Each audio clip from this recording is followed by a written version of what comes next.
Hey, awesome. Thank you so much for coming, buddy. How are you? I'm doing pretty good. I'm doing pretty good. Glad everything's working here. Yeah. That's awesome. Do you know how to stream your video to the channel? Oh, you want to do video? If you don't mind. It says I can't stream into the channel. Oh, fuck's sake. I hate these things. Um, Yeah, I'm do, very do, do. um very Discord illiterate. There you That's go. fine. You should be able to now. That's my fault, really. All right. How I Let's look. uh, let's get. Oh, it's asking me to allow. Do. Okay, there we am. Awesome. Let me just bring you up on the stream as well and stuff. How have you been getting on? What have you been up to today? Oh man, it's been rough. I was worried if I'll be able to do this today because pardon me, because I had to go to the hospital. Had to deal with some trauma. Uh, really? Nothing serious, I Like hope. possibility of a cracked rib. Oh shit! How did that happen? I was walking in some woods and I tripped on something and Oh, so busted everything. nothing spooky then. Yeah, nothing political. That's always a bonus. I don't think your video is up at the moment. You have. I'm looking at me right now. You're looking at you right now. Huh? I don't see your video. Yeah, I know. I can't actually even do my video. Oh, I can see you. Fucking brilliant. All right, let's see if Okay. I can. Let's see if I can do mine. Because if I can do mine, if I remove mine from the OBS, I might actually be able to do it, which would be freaking outstanding. No, I don't think I'm going to be able to, Daryl. Sorry. I can link you That's to the the problem. stream. That's I the can problem. link you to the stream where my video is showing up though, and then you'll also be able to see Okay. the chat as it moves past and what have you. Good lord, this is all a bit of a kerfuffle. I'm very sorry. No This worries. is the first time I've done this in quite a while. It's been like a year Yeah, since we I'm last very spoke, I rarely believe. on Discord. That's totally fair. I've seen you do a couple of streams recently on like YouTube, right? And that's Yeah, there's quite a few of them right now. yeah. I I can have imagine been. there's a whole bunch I've talking only been about. doing. Yeah, sorry. That's why I'm so worried. I probably say the same thing over and over again. I've been doing that, Mm. but hey, it is what it is.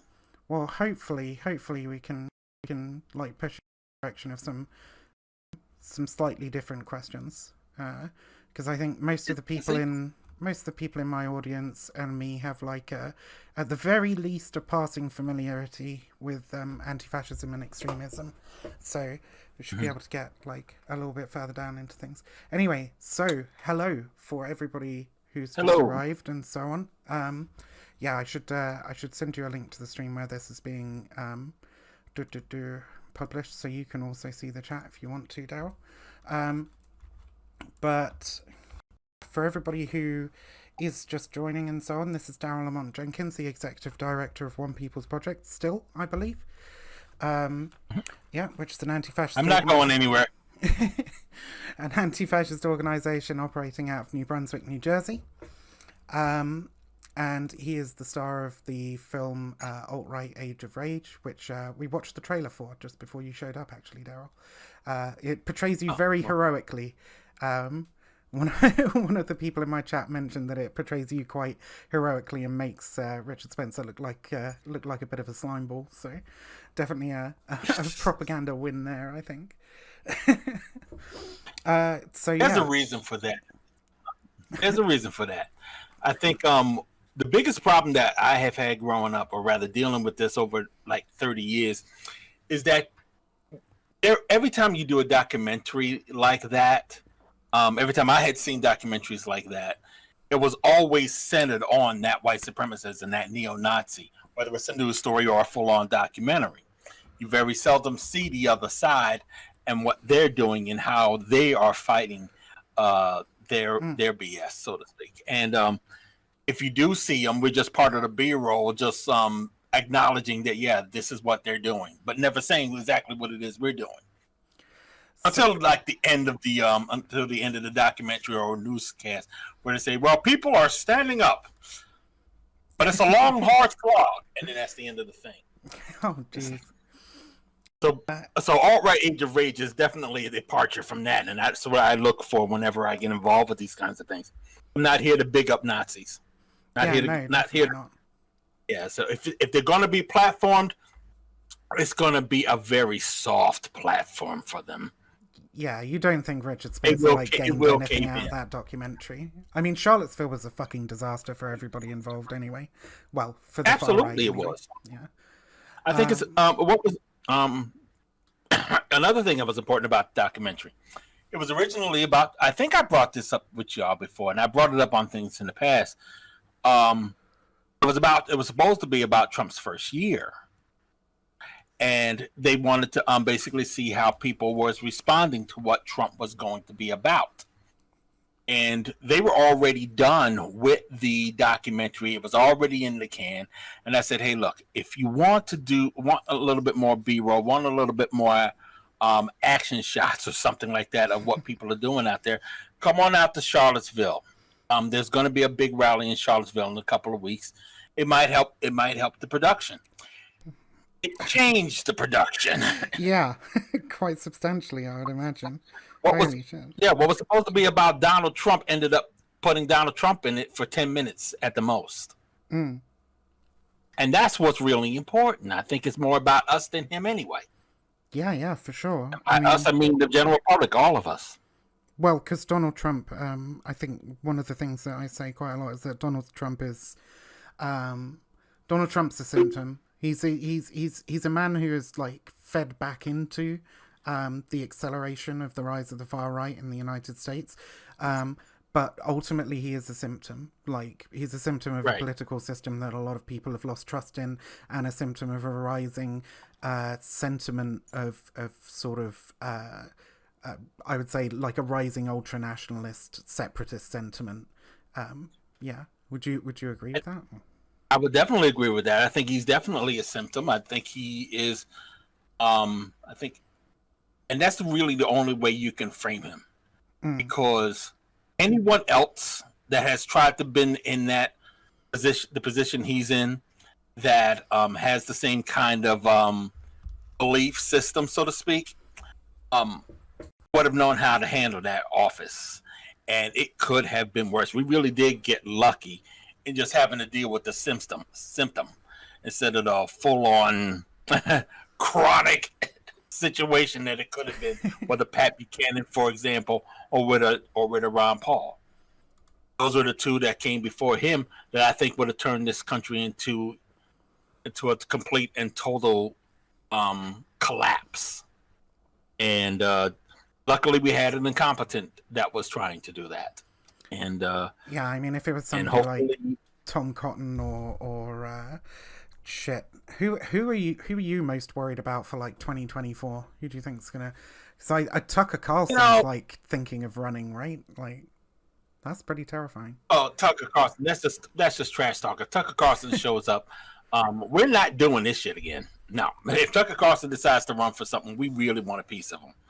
I think when it comes to folks that we're concerned about, honestly, I don't think there's any Republicans out there that we wouldn't be concerned about at this point, because if they were all in for this administration, and that's scary enough as it is.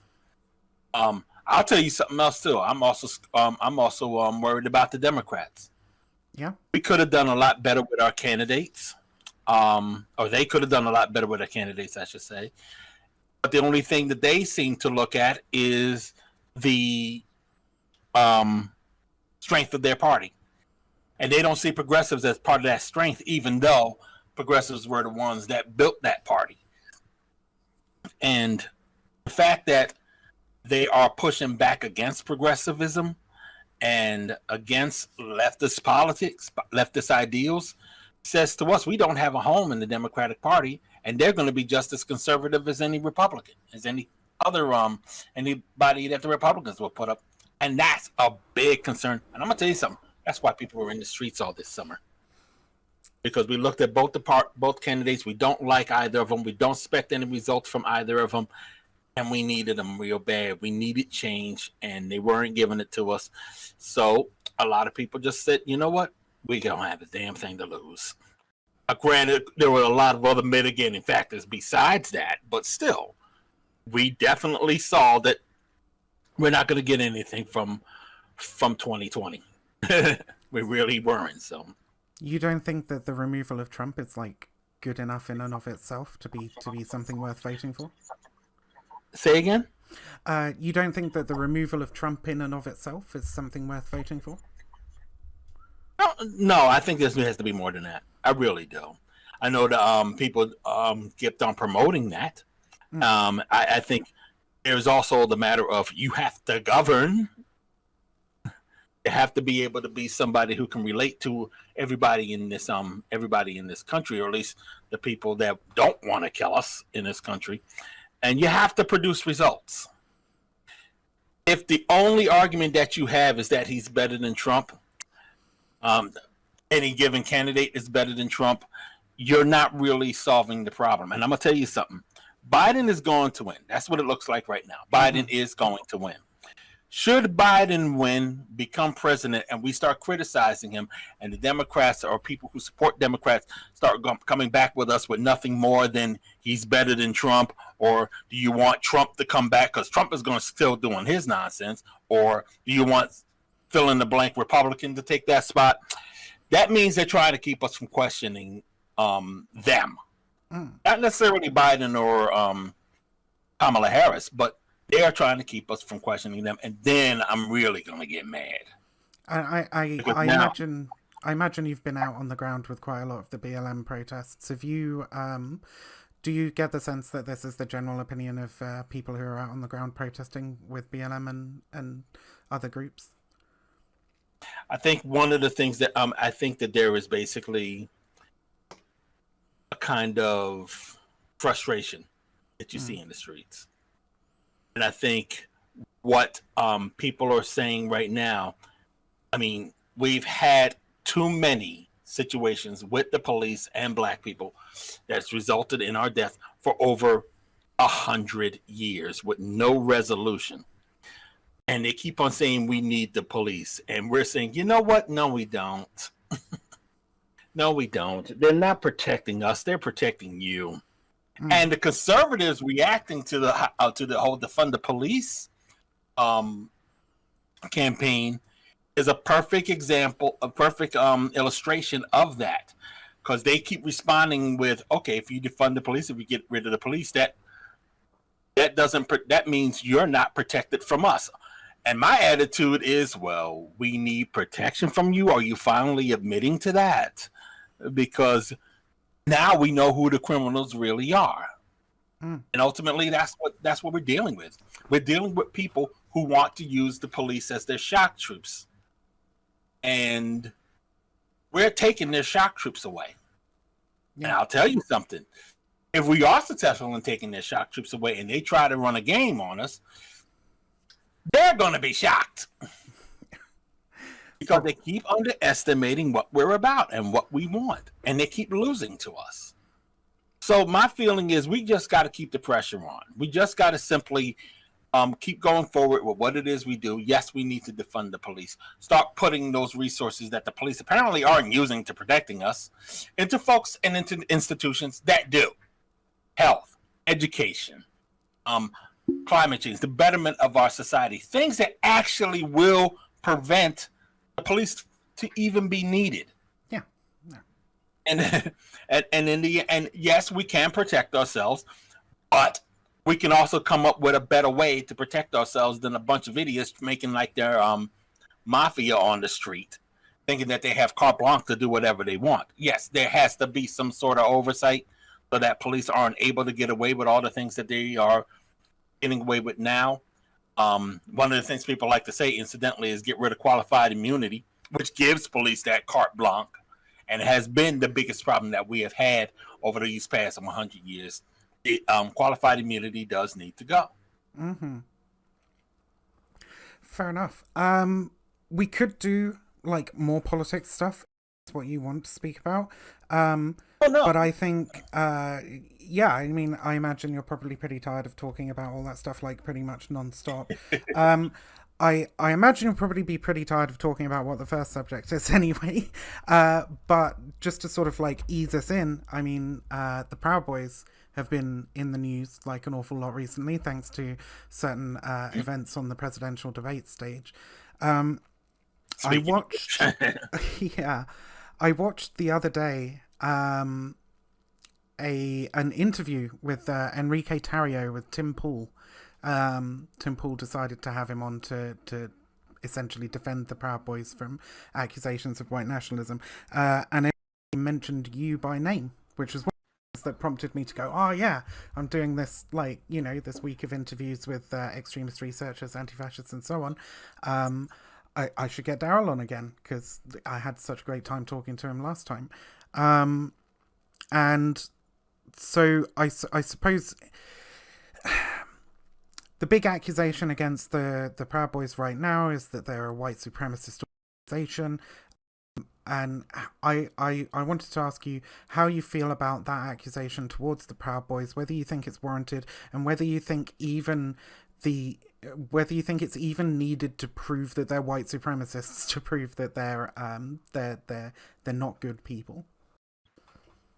No, as a matter of fact, I think we need to really expand our perceptions when it comes. The Proud Boys are forcing us to expand our perceptions of what it is we are fighting. Now, I have a tendency of being particularly nuanced whenever I talk about those that we are fighting. I do believe that there's a barometer, how bad a person is or what have you. And I also believe that there is a certain makeup that you have to recognize whenever you see things like that. Actually try to corner me in that charge that I call them a white supremacist. And I say, no, when have I ever done that? Excuse me. And the reason why is I've never called them a white supremacist. Never called them white supremacists. I've always called them neo-fascists. Now, I have made the point that they're white supremacists adjacent, because they definitely have white supremacists within their number. In fact, when I had that conversation with Enrique Tarrio in July 6th of last year, while they was holding one of their free speech rallies, there was a person that admitted that they did have neo-Nazis within their ranks. And he made the excuse that it was because they were dying out and they wouldn't matter. Well, they do matter. Excuse me one moment. No worries. I have to apologize because I've had issues with this cough that I've been trying to get rid of for about a year. Fair, buddy. But excuse me again. One of the things reason why I do not let them off the hook too easy is because they are still neo-fascists. That is what we're fighting when we see the Proud Boys. Maybe they're not too preoccupied with the racial makeup of a member or what have you. They definitely do still hold the same ideals and principles of a white supremacist, with the exception of just focusing primarily on race. And I say this because there is really something that is of concern when it comes to them. As I said before, one of the people that I had spoken to within the Proud Boys admitted that, yes, they do have neo-Nazis amongst their ranks. And I keep on bringing up a person by the name of Brian James, who was all in for the with the Proud Boys. He is by his admission, he's the head of the Indiana chapter of the Proud Boys. He's also the founder of the American Guard and the founder of the Villander Social Club, which is the hate group that was depicted in the other movie that I had done, Skin. They were the bad guys in that movie. And he was a flat-out neo-Nazi. I mean, he was a Klansman at one time. He was he formed other hate groups. He was a member of something called the Outlaw Hammerskins. And right now, I get on them about, and yeah, the most important thing to remember is that his groups have always been particularly violent. The members in particular, up to and including killing people. Mm-hmm. And he's a Proud Boy now. And I call the Proud Boys out on that. And the response that we get all the time is that he's changed. He's not that person anymore. Why can't you accept the fact that people are changing? Because my attitude is he hasn't changed.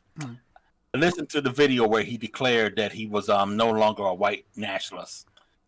And he says he got out of it in 2007. Yes, the Finlanders definitely shifted from calling themselves neo-Nazis or white nationalists to not calling themselves white nationalists. They started calling themselves civic nationalists. Yeah, which no difference really.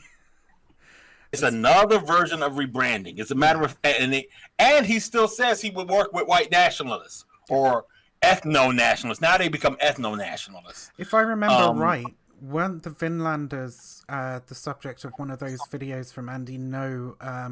Was it end of last year or early? I think it might have been early this year, where they showed up in a bus with a hammer. There was the whole hammer incident with Andy No's sort of like clipping it to make it look like Antifa were attacking the bus with a hammer. Was that the Finlanders or the Hammerskins? I'm pretty sure it was one of the two.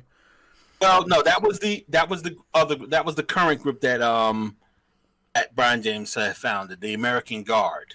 Right. I just actually, yeah, that it's still like Brian James connected. Them, but yeah. Yeah, I think James himself was actually in that bus. I'm not sure. I need to check and make sure that. Yeah, sorry, it was quite a while ago, and a lot's happened since, so my memory's kind of jumbled on that one. But I actually just ran into somebody at a Boston rally back in on the 11th. I'm sorry, on the just last Sunday, the 18th. There was a rally going on up in Boston.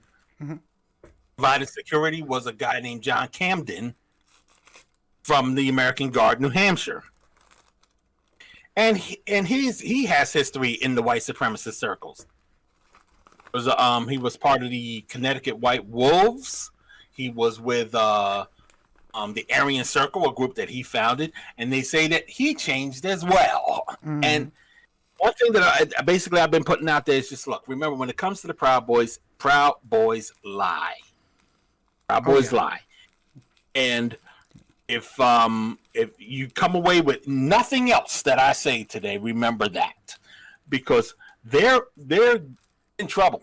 Because like we're talking about the Proud Boys now, people will talk about the Proud Boys just randomly now. Yeah, about how much they need to be dealt with. I just heard a rap song this morning calling out the Proud Boys.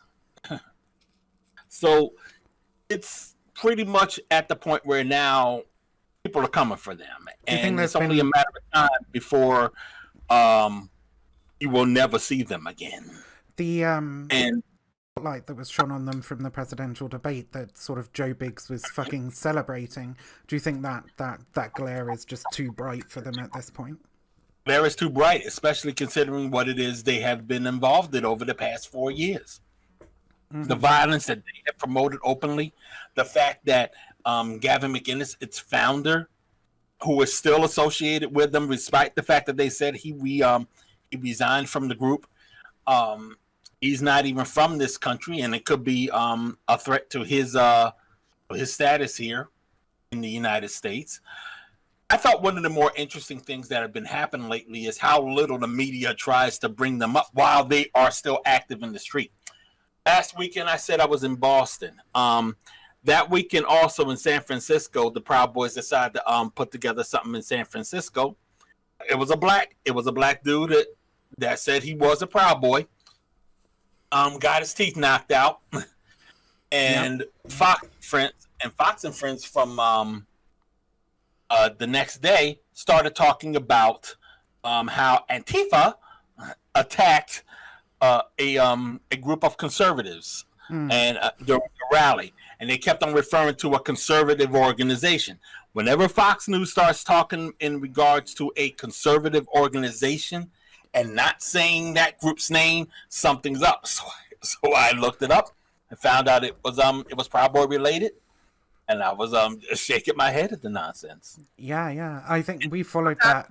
Again, We followed that incident in the Discord anyway, and the chaps got chased out of San Francisco. And then I think Enrique Tarrio and wait, was it Enrique Tarrio? I think Enrique Tarrio and Joe Biggs both sort of like denounced him as being a fucking idiot for even setting up. Yeah, that's all well. That's all well and good, but basically what Joe Biggs has said was, you got to be prepared. You got to be prepared for what the enemy is going to do. That's that's as far as it went. They thought he was an idiot because he put himself in a situation that he. Because they spent days threatening to clean the streets of anti-fascists to basically enact violence upon people, and then showed up with about 10 people. And of course, they got their asses fucking run out of San Francisco after leveling violent threats at people. And all of a sudden, and now except now they're threatening to come to San Francisco to start some more nonsense, and they're going to do something next week in New York City too. So we're going to see. What happens. We're going to see what happens. But I think the most important thing that I think we need to look at is how we are responding to these groups. It wasn't just Fox and Friends that refused to tell people that it was the Proud Boys that folks were coming for that day. Yeah. Yesterday, no, not yeah. Was it yesterday? Yeah, it was yesterday. There was another rally that was being held that involved Proud Boys. In New York City, and New York Times, which is supposed to be this liberal institution, didn't even acknowledge that they were there, while people are taking pictures of the Proud Boys there. I think, including someone that was involved with the fight that happened in November 2018. That sent a lot of them to jail at the Manhattan Republican Club, and I think for assault.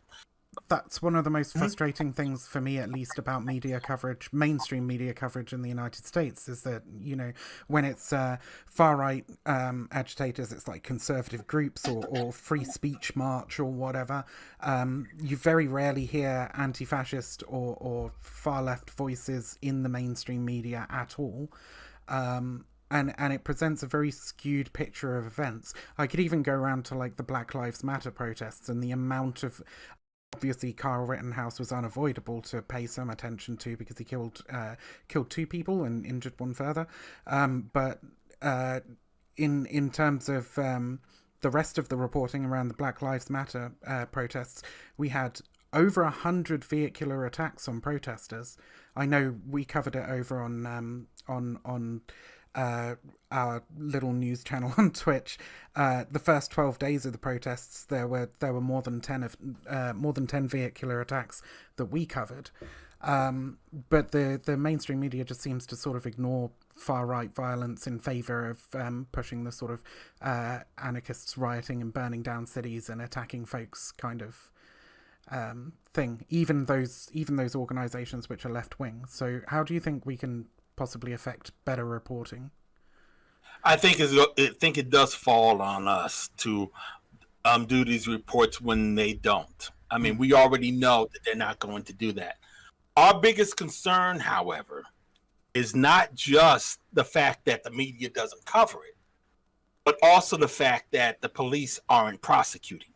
Yeah. I mean, yesterday there was a video from yesterday that I posted on my Instagram of one of the, not necessarily Proud Boy, we don't know if he's a Proud Boy, but he grabbed the person, threw him to the ground, and then ran behind the cops and started daring people to come for him. And we thought that was just the totality of our concerns right there when it comes to these kinds of things. Just exemplary where the police of the are attitude. actually protected. I saw one of those. And it goes beyond. Sorry, go ahead. Yeah, it goes even beyond just protecting them that way. When you have somebody from Patriot Prayer, for example, that reportedly was shooting paintballs or whatever, tear gas at folks in Portland, and then somebody trying to protect himself and his friend shoots him dead. Yeah. And 30 cops come to his house, or come to wherever he was, and then shoot him dead. and Donald Trump coming up saying they just knew who he boasting was, about it, they just didn't want to bragging. arrest him, and we did it in 15 minutes. They didn't Now, even want to arrest him. That was the words that came out of the president's mouth, and that was terrifying, I thought. that has to be addressed. Mm-hmm. That can't happen. That cannot go unanswered. And yet, all we're hearing is crickets. Yeah. Crickets. We'll talk about what it is we should be doing. We should be out in that street. We should be out in front of the White House going, no, this will be answered. Go to the DOJ and say, no, you will do something. I guarantee this. If Biden wins, it's going to be it's going to be with the votes of people who expect them to respond to that. Mm-hmm. If he doesn't do it, then we're definitely going to raise hell. We got to raise hell.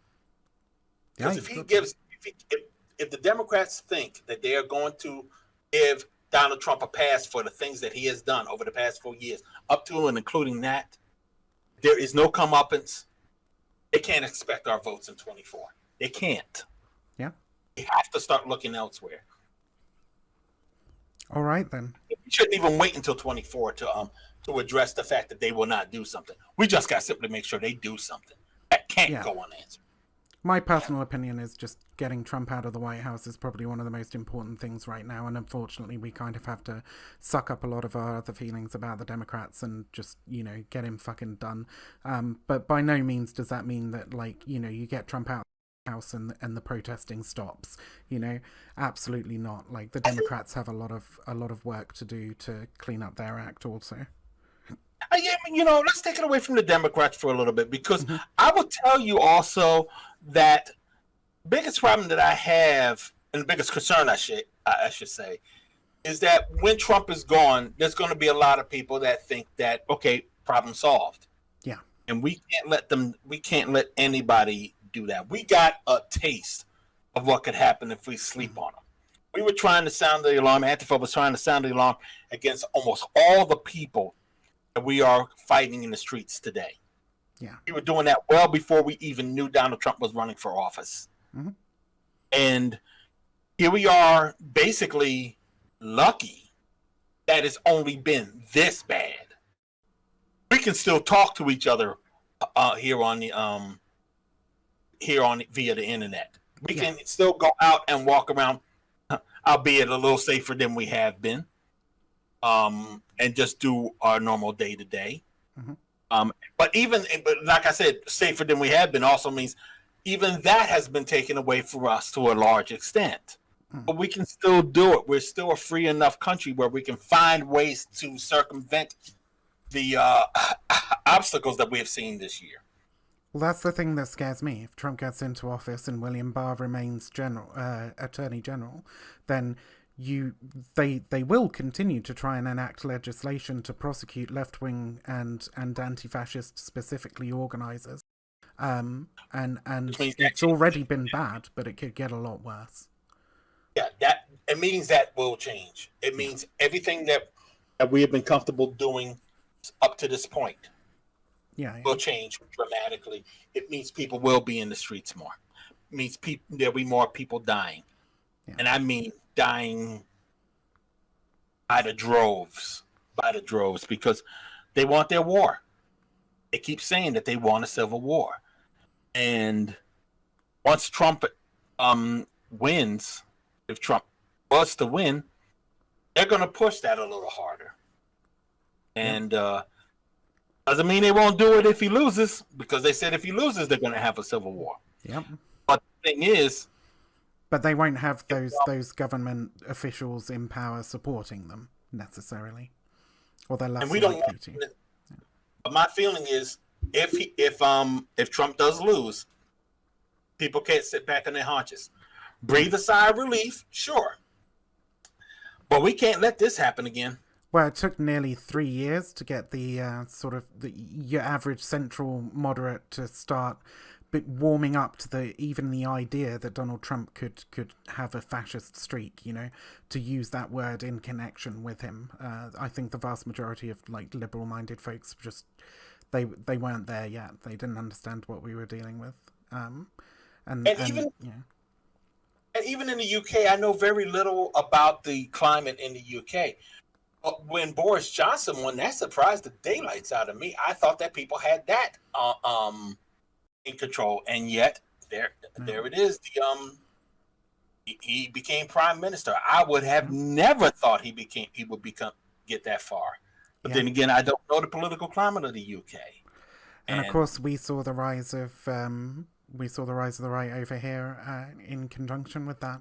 We had one of the scariest things about the UK, I think, is that we can get sort of 10,000 fascists on the fucking streets protesting, fighting with the police.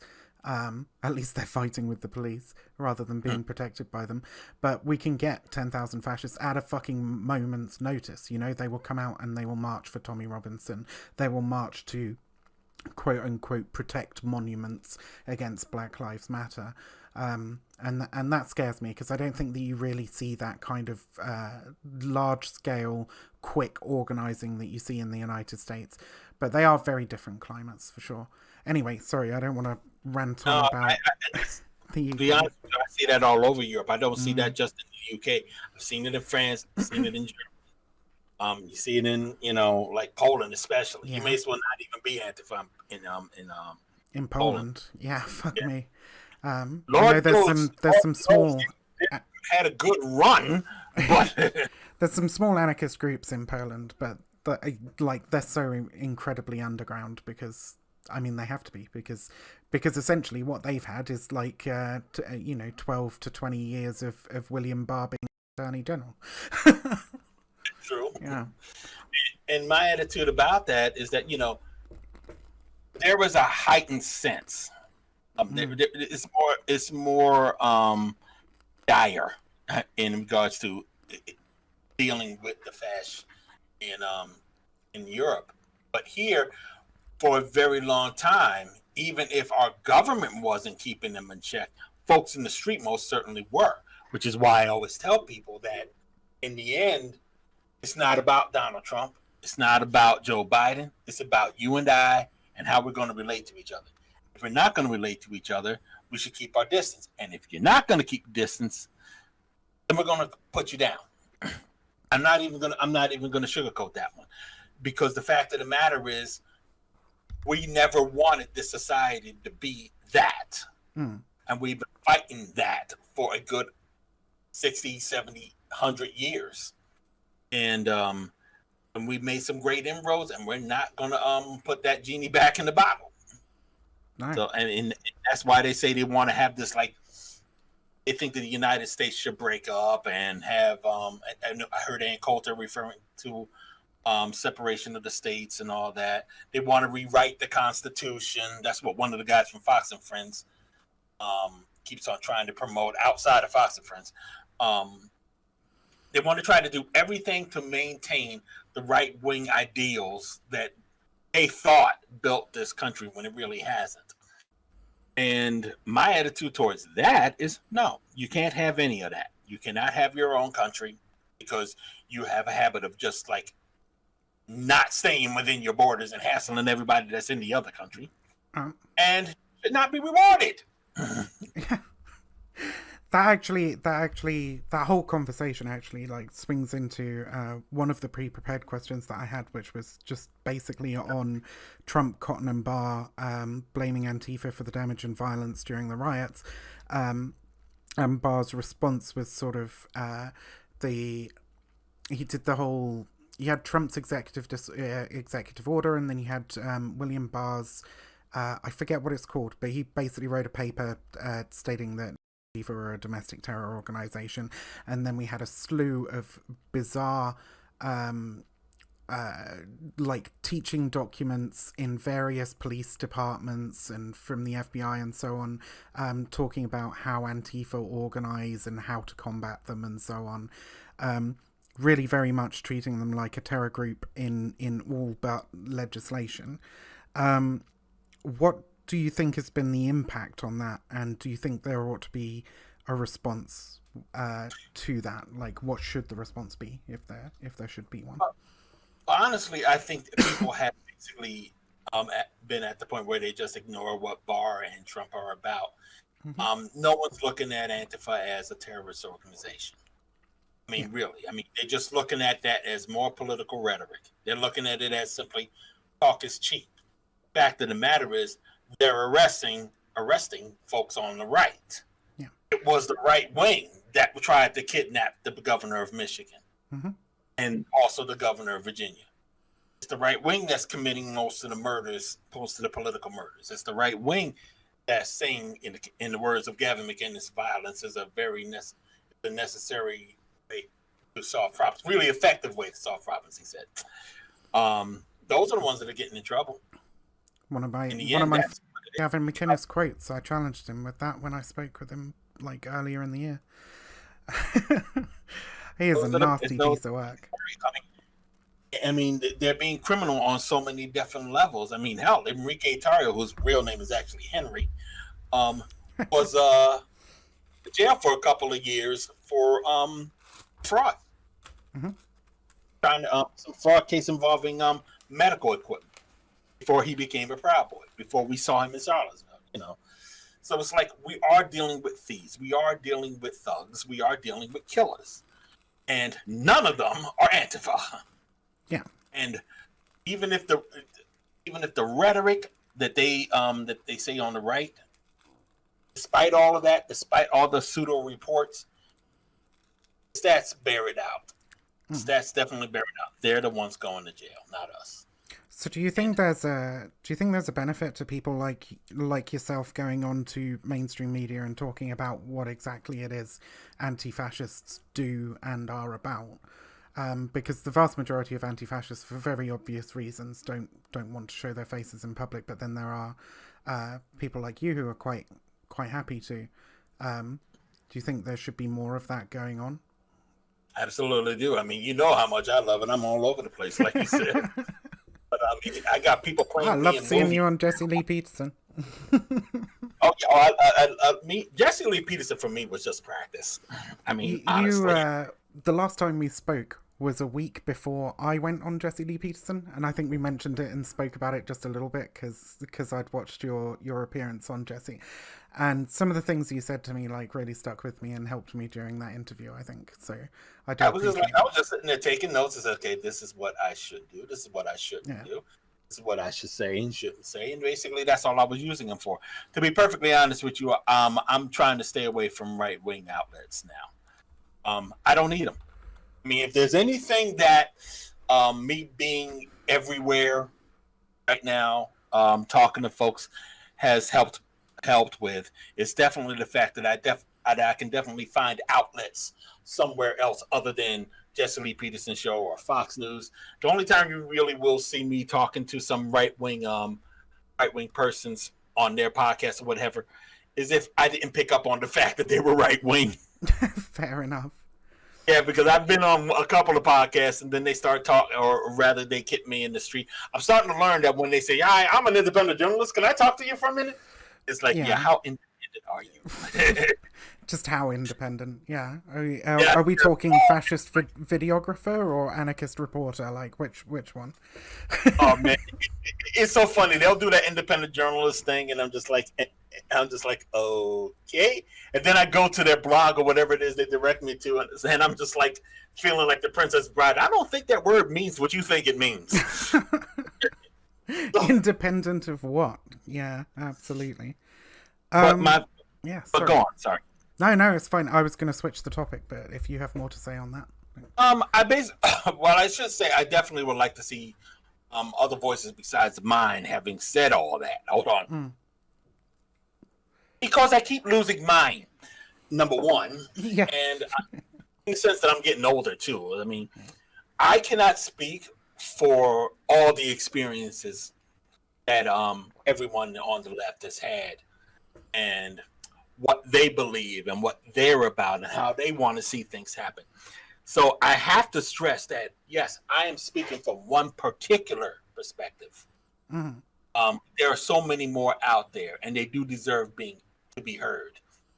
I watch Andy Ngo on all these Senate hearings and congressional hearings all the time, thinking, you know what, we need to be in that room. Yeah. No, I agree. not so much for the benefit of those politicians, but for those who are listening.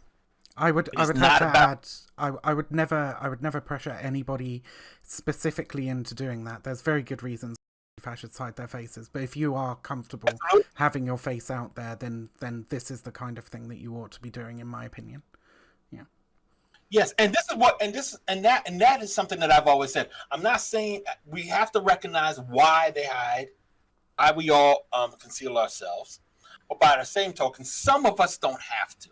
Mm-hmm. A lot of Black Lives Matter will come out, but very seldom will you see somebody from the anti-fascist side do that. Mm-hmm. And there has to be a way that we can find somebody who can speak out. There needs to be more people on our side that are willing to say, okay, it's time for me to at least be above ground for the sake of my people. Yeah, that's why I have ultimate respect for, people like Molly Conger, Emily Gorchensky, yes. Goat Gatsby. There's an endless slew of people out there who do sort of reporting on that in that sense, but I don't feel that they get the kind of platforms that they deserve. Sorry? What was that? Definitely got to shout out to Kid O'Connor of Austin, Texas. He definitely is out there. So one of the things that like super stuck with me from our previous conversation was you saying, because we were talking about de-radicalization and attempting to move people out of white power, you said we can't get too close to them. That was one of the things that like super stuck in my head. You can't be friends with them, you can't get too close to them, because that was at the time that I was sort of moving into attempting to do some de-radicalization work with Faraday Speaks, Caleb Kane. And since then, we've been through our ups and downs, but I've had a lot of criticism for my skepticism regarding Daryle Davis. Especially given that he bailed out that Klansman and so on, and just how many people he's managed to actually move out of white power. Obviously, you don't have to like talk shit about anybody if you don't want to, but I was wondering about what your opinion was on sort of the way in which we can try and reach people in white power movements to get them out. I know we spoke about this a lot before, but just to sort of like maybe reiterate some of that, or give some of your thoughts on the Daryle Davis method versus sort of your method with showing hate in Open Door. Well, it's one of the, I think Daryle Davis is who I was referring to, and because there's going to be some disagreements between how I see Daryle Davis doing things versus how I do things. I am not gonna I'm not gonna throw shade on him right now. I don't think that's gonna be productive at all. But I will say that the most important thing to remember is that you're basically trying to pull somebody away from a political ideal of genocide, honestly. Which means that if you're dealing with somebody who cares so little about the lives of others, he or she will toss them aside so that theirs are enriched. Yeah. You're dealing with somebody that you're going to have to be, wary of. Mm-hmm. It doesn't necessarily mean that they're going to stay that way, obviously. But it does mean that while you're listening to them and while you're trying to understand where they're coming from, there are others that person might have harmed or could harm, whose ear you need to make sure you lend as well. Probably even more so, because there is going to be a lot, and I think I said this the last time, when that person does get out, there is going to be a lot that they are going to have to atone for. And you cannot be in the position where you're apologizing for those actions that I'm referring to. Those actions that they may have been involved with. You don't know what that person has done. You don't know what kind of damage he's done. Or you do know, and it's totally not fake. for you to be the person that speaks for them. That's one of the dangerous things about what the Proud Boys were trying to do. Even though we weren't paying close attention to whatever it is, whatever excuses they were making for Brian James or John Camden or what have you, the fact of the matter is, yeah, they kept on saying, you can't accept the fact that people change. I said, yes, we can accept the fact that people change. But we also have to accept the fact that, aside from the fact that we don't think that those two change, but we also have to accept the fact that change does not repair the damage. Change also means atonement. Yeah, and you attempting to repair the damage. Those things that they have done. Mm-hmm. I know somebody that just got out of jail. He is doing his level best to atone for the damage that he's done that put him in jail for over a decade.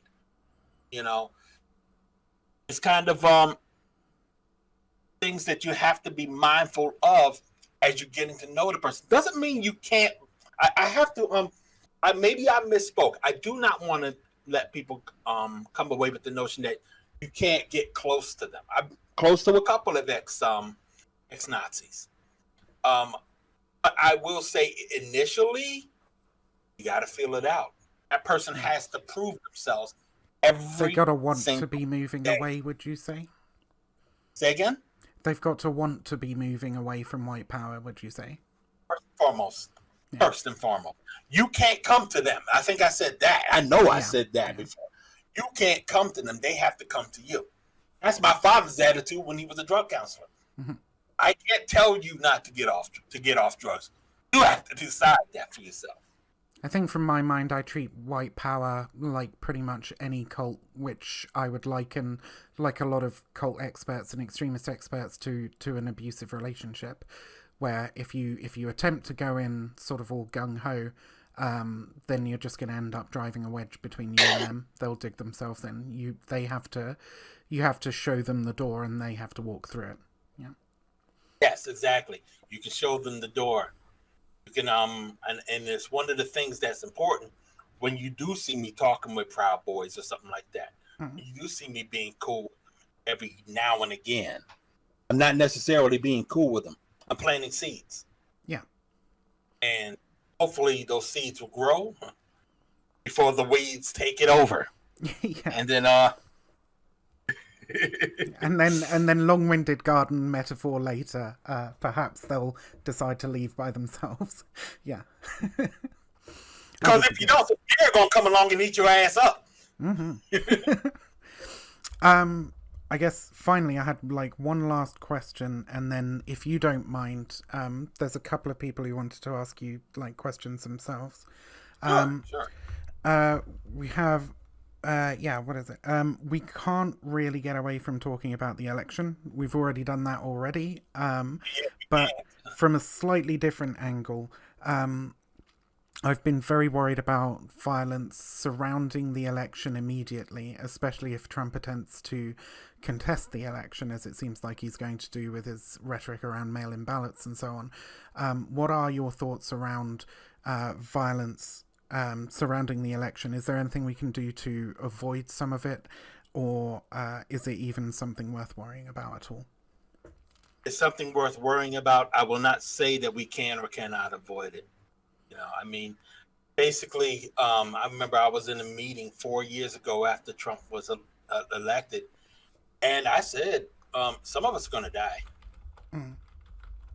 Some of us are going to die in the streets. I had thought that what we're seeing in the streets right now would have been going on for the past 3 years. I mean, nonstop.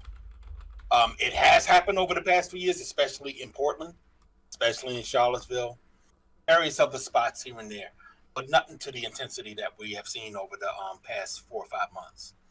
You know, I thought the past 4 or 5 months would have been the past 3 years, period. Boom, boom, boom. I don't know what's going to happen in after the election. I know we have to be prepared for that. Should it does transpire. I think there's also ways to de-escalate, but the biggest way to de-escalate right now, a lot of people saying that we just got to get Trump out of there. But also we have to also just in the future, as in the immediate future, Mm-hmm. start taking the neutralization of white supremacy seriously. What does We that have to we What does that mean to have to you? down. That means if we're going to elect somebody that will to get rid of Trump, that same person also has to hold accountable the people that were responsible for all the things that Trump has done, the Trump administration has done. And that's going to include, and remember, we don't trust law enforcement, Mm-hmm. but law enforcement is still supposed to work for us. We are still supposed to be protected by law enforcement.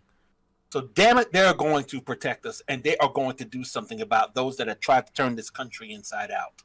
The kids in cages, the winking the nod to white supremacy and all that. That is going to have to be addressed. Proud Boys are going to have to get disbanded and its leader sent back to Canada. I swear, there are going to have to be new amendments and new legislation on the books, and it has to happen in the next 2 years because the midterms can come along, and the Republicans can get a lot of their power back. And we have to neutralize before they do. If they do, we have to make sure that they cannot get away with what they have gotten away with over the past 4 years. Case in point, there's a question out whether or not Trump can pardon themselves. We should basically give that answer through legislation that says no. I mean, it's just that simple. It is just that simple. Plus all the pardons that he gives to people that do not deserve pardons, may have to curtail the pardoning process. There's going to be new amendments that will strengthen voter rights. That should be on the table. But most importantly, we are really going to have to pass legislation that keeps white supremacy from being as big as they tried to make it over the past 3 years. So is there anything that you think, and by the way, guys, if you want to ask Daryle a question, join the Discord. I put the link in the chat for you. Join the Discord, sit in the green room, and I'll pull you in a second. But Daryle, is there anything that you think that left-wing activists and so on can do to prepare for potential violence around the counting stations and just in general? Because protests are still ongoing as well with regards to Black Lives Matter, and this election's only going to make things more violent, I would say. Yeah. Well, I will tell you right now, there's one thing that, despite all that we've been seeing over the past hour or so, and despite what I said just a couple of minutes ago, we're going to have to prepare ourselves when government doesn't do that. It's time for us to start. Hold on one moment. It's time for us to start creating institutions that will answer the concerns that we have. Mm-hmm. And in regards to that particular concern, I think that we just simply have to be prepared to fight. Yeah. If they're talking about a war, if they do engage in violence of some sort, we should not be preparing ourselves for the next vigil. Mm.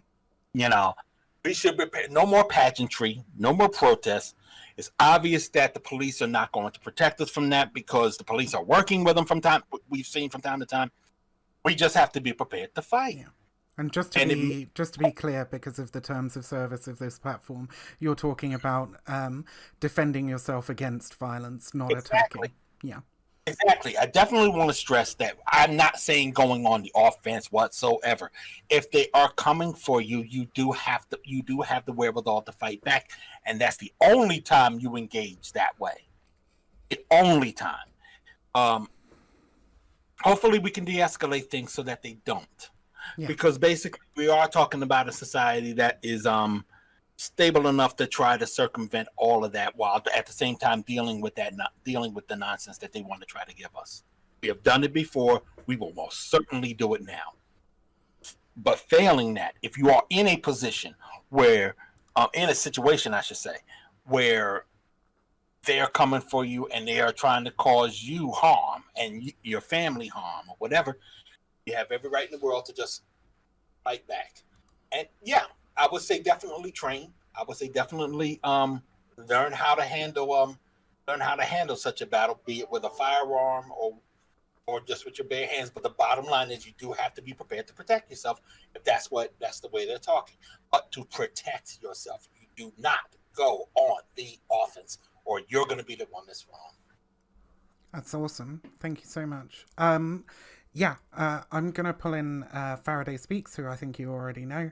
But he has a couple of questions he wanted to ask you, or a question he wanted to ask you. So, sure. Hello, Faraday. Oh shit, you're muted, aren't you? Here you go. Yeah. Caleb, hey, Vivian. What's up, buddy? Hey, Daryle. Let me mute the Twitch stream. Hey, Daryle. We talked a little bit in the DMs. You know, I was in that thing a while back. I don't have too much of a question. Kind of just wanted to hop in because I wanted to tell Daryle you were right.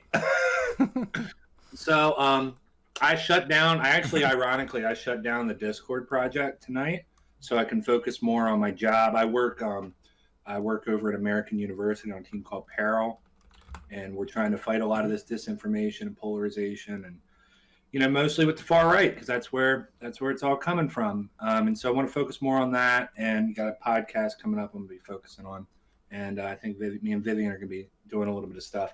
So I shut down the Discord server tonight, but I've been realizing for a while now, just what Daryle said.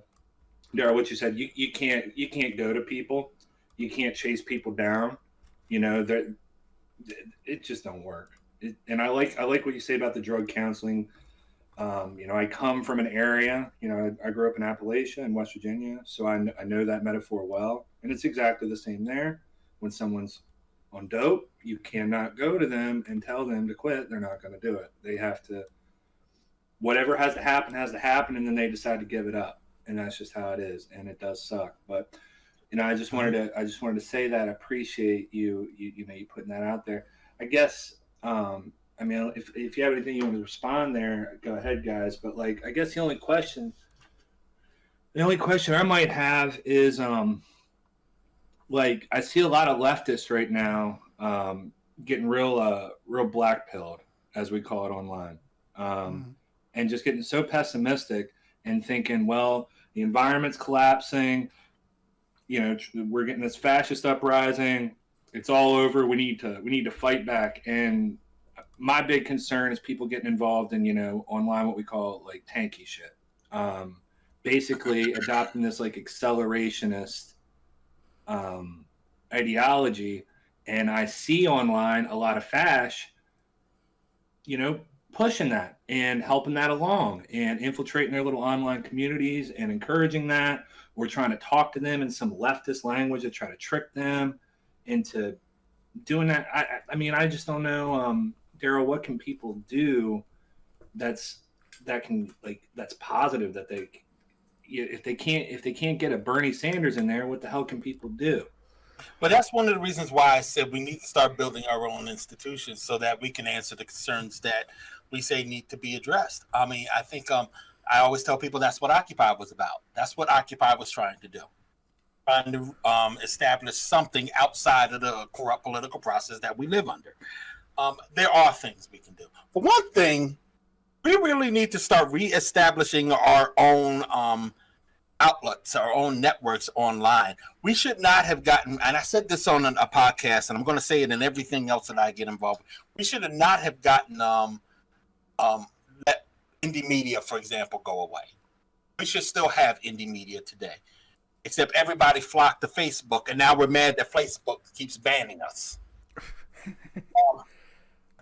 So bring back indie media, bring back infoshop.org. Or, One People's Project is a network.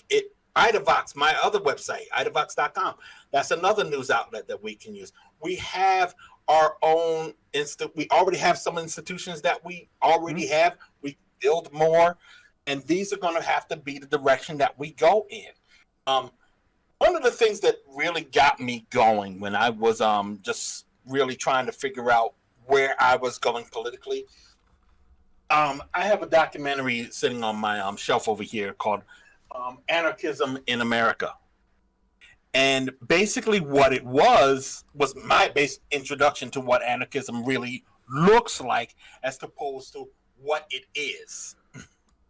And they show it's a documentary that was on PBS in 1980, and it featured anarchists ranging from those who were walking with Emma Goldman, because some of them were still alive at the time, to your libertarian types, to Jello Biafra, to folks who aren't necessarily anarchists, but are independent of an institution that they work inside.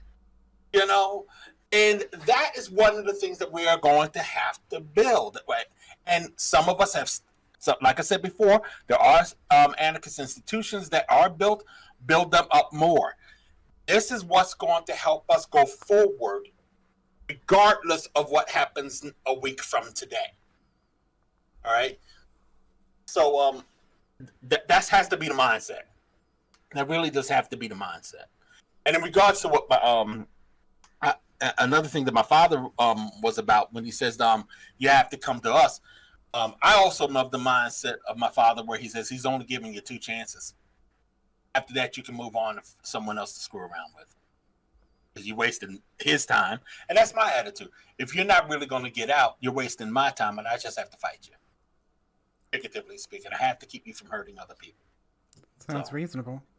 Yeah, I think I had a hard time accepting that for a long time, and that is what it is. It is a fight. It is a fight. And I used to sit around and be like, Trump's not a fascist because a fascist believes this, and they read this book, and they believe this thing. And then after that, I think it was after the debate, I just sat there, and I kind of had a moment. I was like, fuck. Like, yeah. Fuck. Spooky, like, huh? It's like, and like, I went back and I watched that Gavin clip. I think a lot of the reason that people don't, and I want to respond to what Daryle said about the mutual aid networks and the institutions, because I agree. Mm-hmm. By the way, Daryle, if you got Jello Biafra's phone number, I would love to talk to Jello. That conversations we would have. I would love to talk to Jello. What was I saying? Vivian? Fuck knows, buddy. Well, no, it's just like, but oh yeah, I think a big part of why people don't take this so seriously is what these fascist types like Gavin especially, and even Trump, they've turned themselves into such a clown show, into such a mockery that people almost don't even take them serious. Like I went back and I watched that old Vic Berger clip, that Vic put together of Gavin saying all that insane shit. And watching it again after Trump made the Proud Boys comment, I didn't feel it in the same way. It felt darker. I was like, but it made me realize just how much when they're sticking dildos up there redacted and they're doing, and, on screen, just acting like fools, it really does, like, it takes the seriousness out of it. It takes the air out of it and allows them to just pass through. And people are like, yeah, don't take him so seriously. He's a goofball. But no, he's not a goofball. He's fucking dangerous. He started a damn near terrorist organization. And I see somebody in the room that wants to speak, but I definitely have to speak to that. For one thing, that's one of those things the independent journalists try to throw at me when they say, yeah, Antifa is dangerous, Antifa burns down buildings and all this silly nonsense. But the Proud Boys are just a drinking crew. Gavin McInnes is just a comedian. And the important thing that I've been throwing out lately, and they really love it when I do this, they talk about the origins of the Proud Boys as being just a drinking crew that realized that, it was just being jokey and being funny and all of this. And then things got serious, and then the leader left because things got too serious. And that is the origins of the Ku Klux Klan. Yes. They too were also trying to be funny when they wore the pointy hats and gave themselves silly names. It was a college fraternity. Mm-hmm. They were a fraternal organization. Yes, they were just some Confederate vets just trying to blow off just steam or whatever. Club. Mm-hmm. So they give themselves goofy names. Anyway, things got serious, and then the leader quit. Well, look, I don't want to take up too much time here, Daryle. You're exactly right. I've been thinking, things are going to get dark. Even if we get to pass this fascism thing, the environmentalism is going to hit us hard. Things are going to get dark. Things are going to get rough. People got to build up those mutual aid networks, and exactly what you said about those institutions, you're right about that. And the alternative media, we need to be building that. I'd love to. I think none of this should be a motivation to go full fucking black pill. It should be a motivation to cultivate that community spirit of cooperation rather than competition, and get people working together towards like supporting each other. Thank you, Faraday. By the way, I'm going to drag in Kentucky Fried Comrade because I don't think we have much long left before Daryl's voice gives out on him. I really do appreciate your time. My water take will not. All right, thank you guys. But we can have a chat afterwards if you want, Faraday. For sure. But yeah, I'm gonna pop you out now, and I'm gonna drag in KFC. You have a good night, frienday.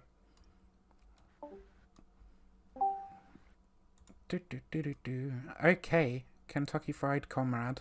How you doing, frienday? Hey, how you guys doing? Are you actually in Kentucky? I was born in Kentucky. I'm in California nowadays, but I gotta love the brand, buddy. There's actually a little bit of what I wanted to talk about. First of all, I wanted to say, I really appreciate your work, Daryle.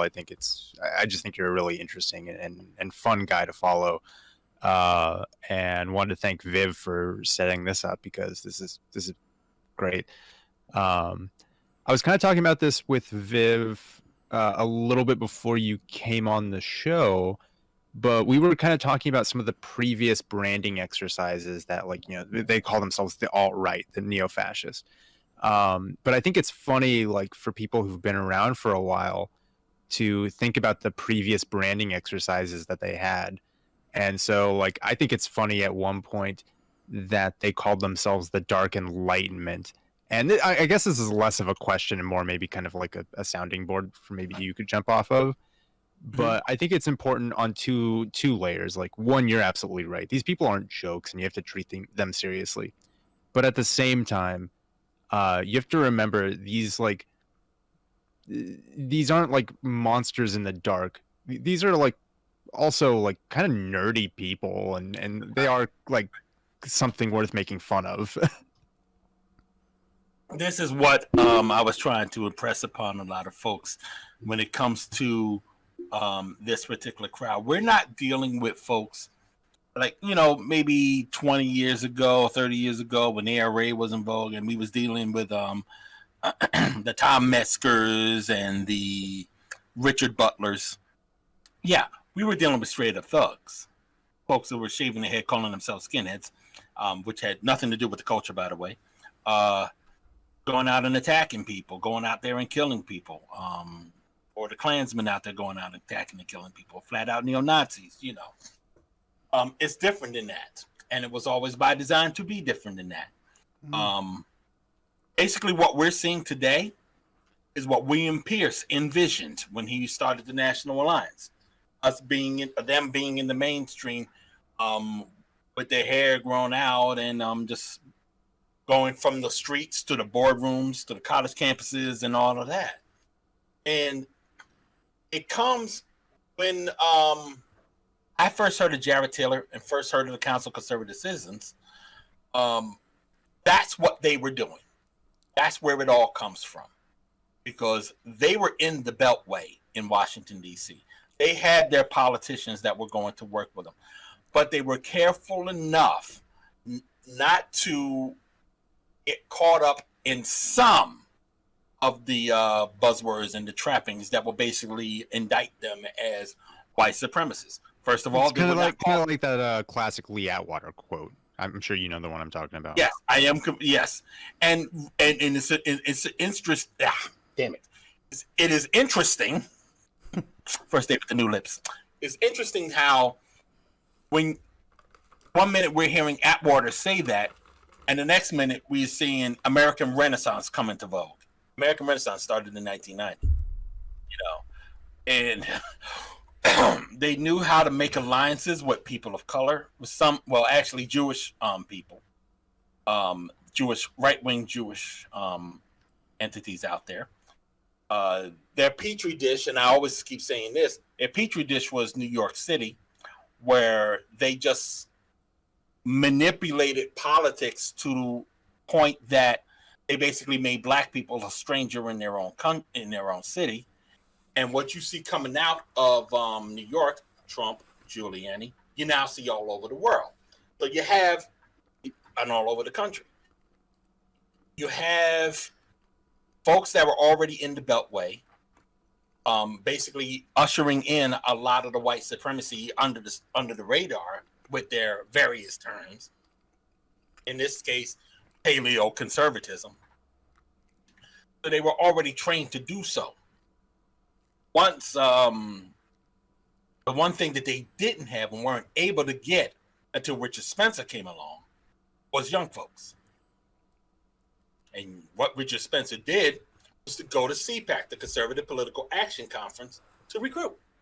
Once he did that, it went all over the place. And yes, Youth for Western Civilization was something that he was a part of or associated with. And that was seen, that actually got its start in CPAC back in 2009. Well, and in that respect, it was like there was a pre-existing infrastructure for it, and he was kind of plugging into it essentially. Yes, he was plugging in. The important thing about the Conservative Political Action Conference is that it was basically a place where all the right wingers that you despise get together with the general public to try to bounce ideas off of. And a lot of young people started going to this because they were interns for some of these large groups. You start, and particularly the Leadership Institute's main thing has been to cultivate young right-wing activists. a lot of the agitation, a lot of the right-wing fascist agitation that you see today also comes from the Leadership Institute. I think it will primarily come from the Leadership Institute because that is what they do. This is what they do. They bring young right-wing college students or what have you into their circles and start turning them into the fascists that we know them to be. That's where we got James O'Keefe from. That's where we got Richard Spencer from. That's where we got Kevin Deanna from, and a lot of other, and Youth for Western Civilization by default. You know? Oh, thank you for bringing up James O'Keefe. Like, he might actually be I think he's one of the lesser known but most destructive forces in American politics of our lifetime. I think he's a good example of why anti-fascist and just general sort of like far-right research is necessary and useful, because James O'Keefe is one of those people who, if anybody takes more than 5 seconds to look into his history, is completely untrustworthy. Like, you can't trust a fucking word that comes out of that man's mouth because he's been involved in so many fraudulent schemes, but every time one of his stories, you know, Project Veritas, like, breaks on the news, it takes a couple of days before the mainstream kind of cottons on to exactly who's spreading this horse shit. He like, whenever James O'Keefe says anything, it should be checked, double checked and triple checked before it's even, like, before anybody even publishes it, you know. See, the important thing about James O'Keefe, and it's really important in regards to the conversation we've been having, is the fact that he does come from those neo-fascist circles. He went to Rutgers University, which is pretty much where I'm at right now, here in New Jersey, and so I was familiar with him that way. He was helping to publish a right-wing student periodical called The Centurion, which was financed by the Leadership Institute.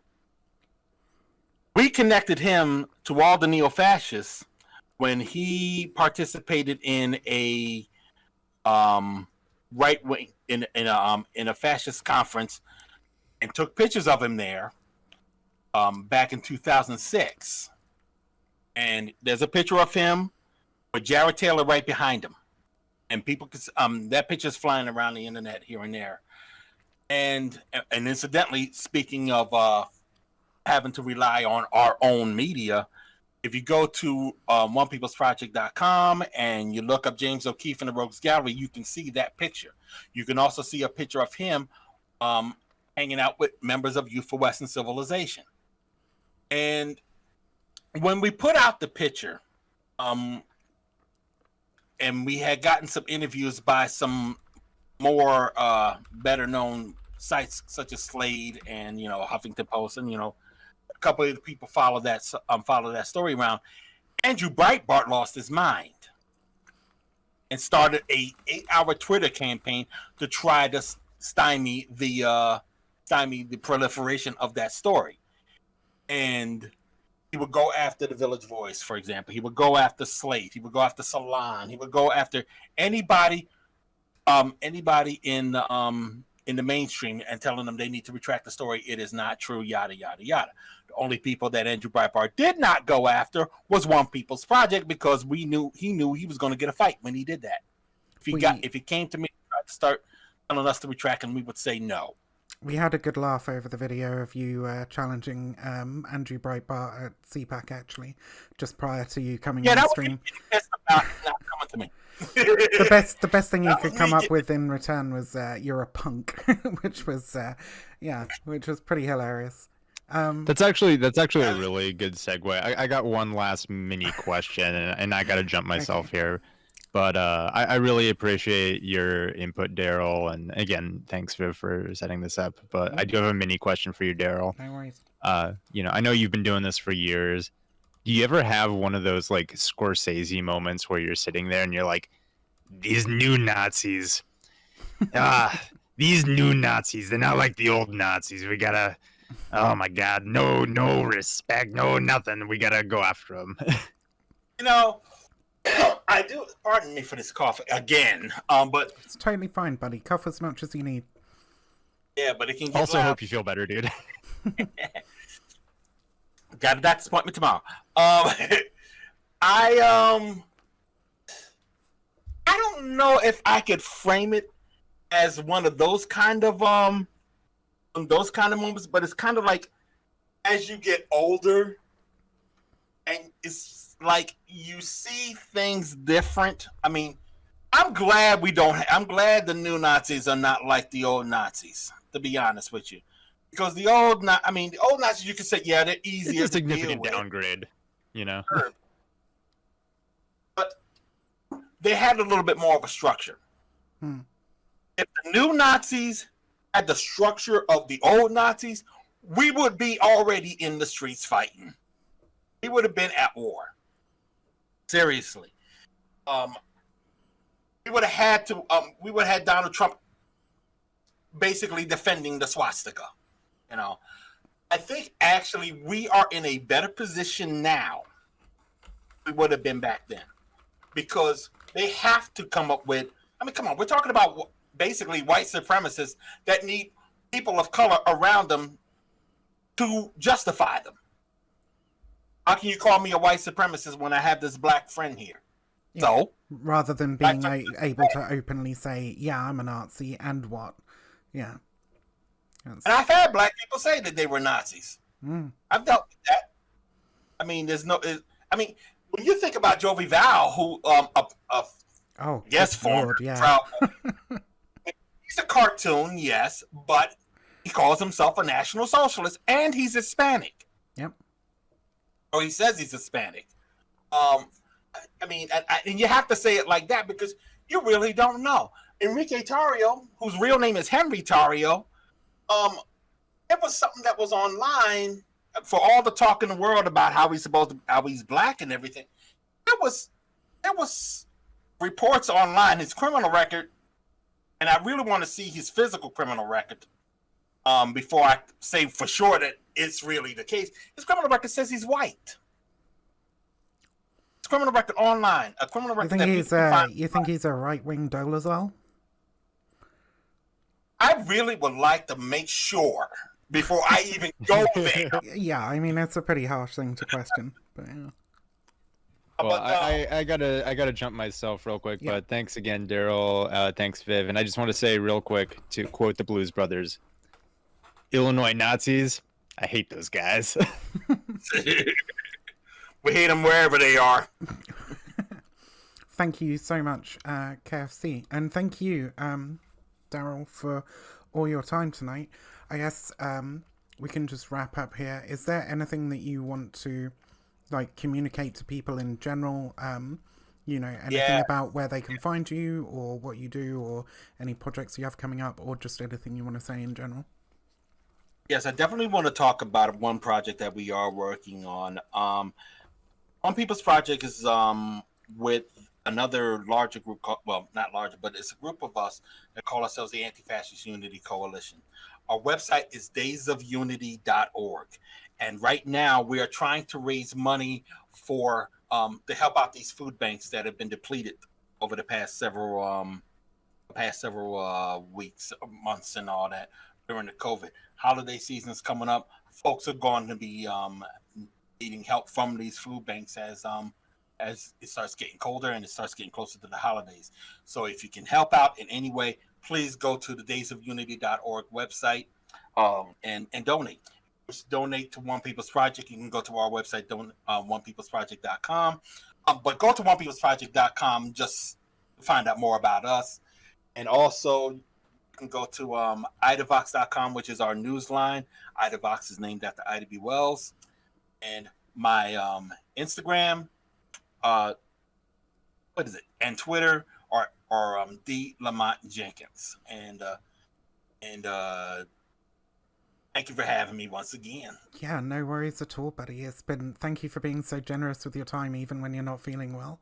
I really, really appreciate it. And I always learn, I feel like I learn a lot when I talk to you. I probably learn more when I go back and rewatch the video just to sort of edit it and put it up on YouTube. But it's been a lovely experience, and you're an awesome dude. You just keep doing what you're doing. You're an actual national treasure. Thank you.